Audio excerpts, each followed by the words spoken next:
मुंबई दर्शन कर खिल उठे आदिवासी बच्चों के चेहरे। सीमा सिंह।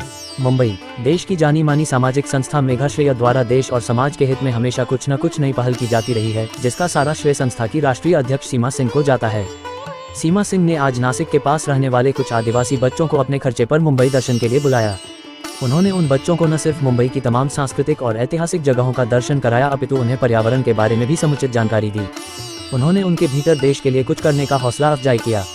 पहली बार मुंबई आए आदिवासी बच्चों के चेहरों पर छाई मुस्कान देखने लायक थी।